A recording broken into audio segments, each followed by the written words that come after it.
Xin kính chào toàn thể quý vị, anh chị và các bạn quay trở lại với channel Vlog miền núi. Hiện tại bây giờ em đang có mặt tại một cái cung đường đi vào trong một gia đình rất là khó khăn tại địa bàn xã của em. Xã này thuộc xã Quản Bạ. Bây giờ mời các bạn cùng theo chân em đi vào bên trong xem có gặp được bà hay không nhé.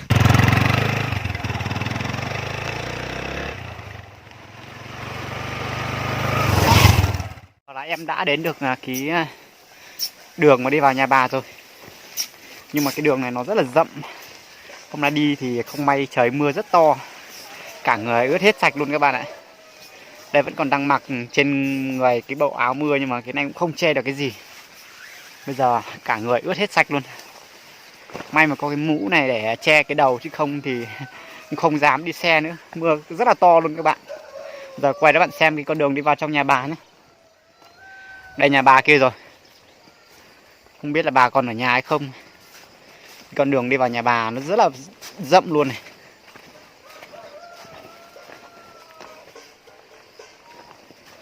Khu vực này là một cái khu vực nằm ở trên một cái đỉnh đồi các bạn ạ. Hy vọng là sẽ gặp được bà. Ôi, đường mà không có đường các bạn. Toàn cỏ dại thế này thì buổi tối đi rất là sợ con rắn ấy. Cầu mong là năm nay sẽ gặp được bà. Tâm sự hỏi một chút về cái cuộc sống của bà hàng ngày như thế nào. Em có nghe người dân kể lại là cuộc sống bà này cũng rất là khó khăn. Hôm nay thì rất là may mắn về đến đây vẫn gặp bà nhỉ. Nó chơi đỏ tay. Trên là con lúc đỏ. Đây bạn thấy không? Bà mặc quần áo rất là khổ sở luôn các bạn. Đó. Trên người chỉ có lẻ tẻ vài mảnh quần áo này để mặc thôi.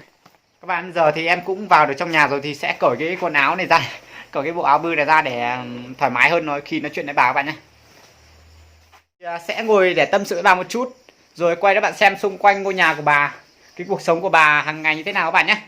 Nghe cái hoàn cảnh này thì em cũng nghe rất là lâu rồi, nhưng mà hôm nay mới có dịp vào đây để thăm bà. Cũng hy vọng là sẽ tìm hiểu được một chút về cái cuộc sống của bà hàng ngày như thế nào, để cho các bạn cùng biết và cùng thông cảm với cuộc sống của bà. Và đây là xung quanh bên ngoài của ngôi nhà. Đây các bạn thấy không?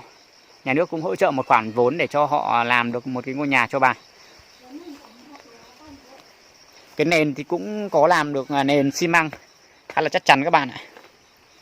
Nhưng đây chỉ là cái hình thức bên ngoài thôi, còn thật ra bên trong ấy thì nó bao gồm cả những cái đồ ăn, đồ uống, rồi là mình ăn miếng mặc của bà không hề có bạn này. Họ cũng có xây cho bà một cái bể nước luôn, nhưng mà cái này thì cũng không có nước rồi. Bây giờ nó rất là thiếu thốn về nước uống, rồi là cơm ăn cũng không có luôn các bạn. Đây đáng lẽ là một cái bể nước nhưng mà cũng không hề có nước để cho bà sinh hoạt luôn. Khu vực xung quanh ở đây thì đều là nương ngô hết. Mà nương ngô này cũng không phải là của bà đâu, mà là của hàng xóm. Người ta cũng có thu ngô hết rồi, người ta vứt một đống cái vỏ bắp ngô ở đây để cho bà hàng ngày bà đốt. Bà lấy những cái bắp ngô này để bà đốt, bà nấu cơm ăn qua ngày. Nhưng mà lúc em quay các bạn cùng xem thì cũng không hề có cơm, cũng không hề có ngô để bà sinh hoạt. Không biết là bà ăn uống thế nào nữa. Đáng lẽ là những người mà lớn tuổi như bà rồi thì phải được hưởng một cái cuộc sống nó đầy đủ và một cái cuộc sống nó đầm ấm tình cảm người thân, nhưng mà bà cũng không có được hưởng những cái tình cảm đó, rất là tiếc cho bà. Hy vọng là trong cuộc sống tiếp theo thì bà sẽ có một cái hướng đi, cũng như sẽ có một cái lối sống và một cái cuộc sống nó đầy đủ hơn, để cảm nhận được cái mùi vị của cuộc sống nó sẽ tốt hơn. Bây giờ em sẽ quay bên trong nhà để bạn cùng xem. Ngôi nhà này thì cũng có được nhà nước người ta hỗ trợ một cái khoản vốn để bà con cũng như người dân cùng làm nên cái ngôi nhà này cho bà, để bà một mình bà ở đây thì nó sẽ tốt hơn. Xung quanh ngôi nhà thì cũng có làm được một cái tường trình cũng khá là chắc chắn rồi. Ở đây là những cái tấm ván này, gọi là cái tấm gỗ ấy, đi xẻ về cũng rất là chắc, đây này, khá là mới luôn. Bây giờ em sẽ trèo lên gác để quay cho bạn cùng xem là cái cuộc sống của bà. Cho bạn cùng xem là cái cuộc sống của bà có một cái cuộc sống như thế nào. Đang trèo lên gác nhưng mà cái cầu thang nó rất là bé các bạn. Đây sẽ quay cho bạn xem. Đây là những cái bắp ngô hàng ngày bà dành dụ để mà ăn qua ngày các bạn. Thật ra bây giờ bà cũng không còn ngô nữa rồi. Đây này, lẻ tẻ có vài bắp này thôi, không biết là bà ăn cái gì đây. Chỗ kia thì em ước chừng nó tầm khoảng một sinh ngô thôi. Còn lại là hết ngô sạch luôn này các bạn. Đây này, không còn một cái gì. Cuộc sống như thế này thì không biết là những ngày tháng tiếp theo bà sẽ sống thế nào đây. Ra cái hoàn cảnh này em cũng có nghe bà con cũng là người dân nói nhiều rồi, nhưng mà em cũng chưa có thời gian để vào trong này khám phá và tâm sự với bà. Hôm nay thì vào đây thật sự em xem cái cuộc sống thì bà chỉ có cái ngôi nhà này là được nhà nước người ta ủng hộ một cái khoản tiền để làm cho bà cái ngôi nhà này chắc chắn thêm một chút, nhưng mà cái cuộc sống bà vẫn còn rất là khó khăn và rất là nghèo đói. Đặc biệt về những cái bữa cơm hàng ngày thì bà cũng không có đầy đủ cho lắm. Ngô thì cái chỗ này chắc là không đủ cho bà ăn qua 2 tháng đâu các bạn ạ. Giờ em sẽ đi xuống và tâm sự với bà một chút về cái cuộc sống của bà thế nào nhé. Các bạn, như là đầu video em quay cho bạn xem đó, bà không có những cái mảnh quần áo rồi là những cái quần mặc cho nó đàng hoàng, mà quần áo của bà đã rách hết rồi nên bà rất là ngại khi mà ngồi để tâm sự với em. Bà không có dám vào trong nhà để mà ngồi tâm sự với em các bạn ạ. Bây giờ em chỉ có ngồi ở trong nhà, em chỉ có đứng ở đây để em nói chuyện với bà thôi. Bà vẫn ngồi ngoài mà em cũng không có dám quay trực tiếp cho bạn cùng xem, vì cái hoàn cảnh bà thật sự nó rất là khó khăn. Trên người bà nó chỉ cũng không có gọi là mặc một cái áo nó đàng hoàng, mà nó chỉ là một cái vải, một cái tấm vải mà bà buộc lại thành một cái áo thôi, còn cái quần báo không có để mà mặc luôn, nên em cũng không có tiện quay cho bạn cùng xem. Hy vọng là tất cả mọi người cùng thông cảm cho cái hoàn cảnh này của bà. Thì em sẽ đi quay cái khuôn mặt của bà thôi, chứ em không có quay toàn thể cho bạn cùng xem nhé. Mời bạn thông cảm một chút. Đây bạn, bây giờ em sẽ tâm sự với bà một chút về cái cuộc sống hàng ngày của bà trong những ngày tháng vừa qua như thế nào nhé. Tại cái nhảy tụi nó sẽ operation thằng nó có lúc năng rong trà sữa.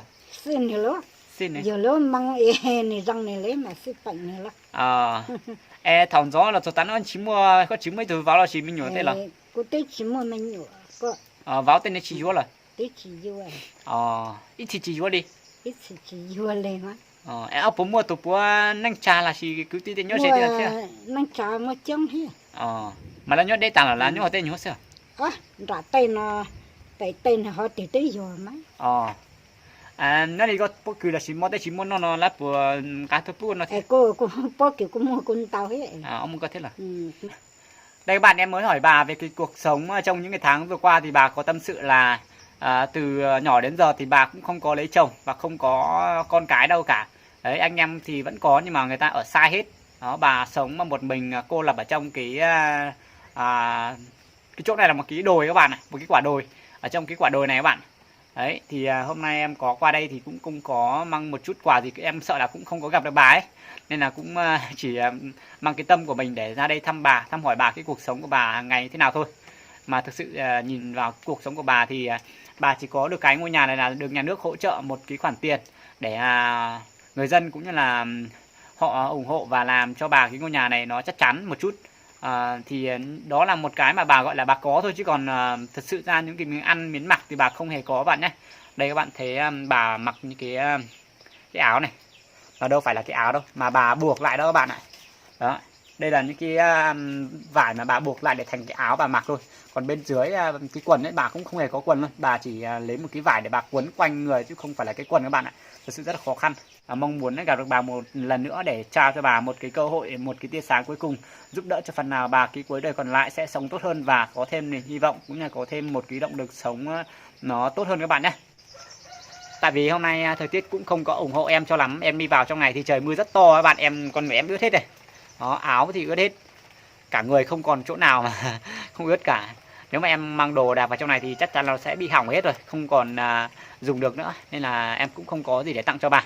Và em cũng hy vọng là trong cuộc sống thì sẽ còn có nhiều tấm lòng hảo tâm, nhiều tấm lòng yêu thương để giúp đỡ cũng như là ủng hộ cho những người nghèo thế này, những người mảnh đời khó khăn thế nào, để trao cho họ một cái cơ hội, một cái tia sáng cuối cùng để cho họ có một cái nhìn nhận và có một cái cuộc sống tốt hơn trong cuộc sống còn lại các bạn nhé. Và bây giờ thì em cũng xin phép dừng cái video ở đây. Nếu bạn quan tâm theo dõi video tiếp theo thì đừng quên chia sẻ video này cho nhiều người cùng xem và bấm like cũng đăng ký kênh để theo dõi những tập tiếp theo. Em sẽ qua lại thăm bà và trao cho bà những cái món quà thật là bất ngờ để cho bà có một cái cuộc sống sáng ngời hơn và cho bà có một cái tia hy vọng cuối cùng để đi hết quãng đường này. Quãng đường còn lại của bà sẽ sống một cái cuộc sống nó tuyệt vời hơn. Và hẹn gặp lại tất cả mọi người vào một cái video tiếp theo. Bye bye.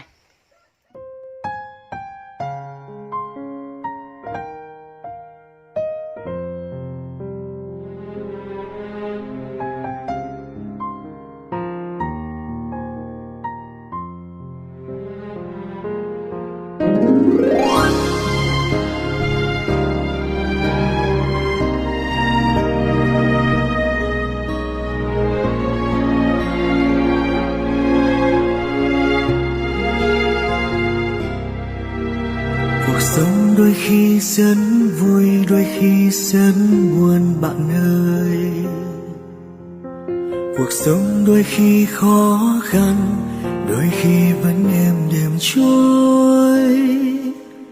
Còn đó quanh ta bao cánh thương tâm, còn đó quanh ta những mảnh đời lênh đênh, còn đó quanh ta bao nỗi đau âm thầm. Bạn ơi, hãy sớt chia với những khó khăn quanh đời.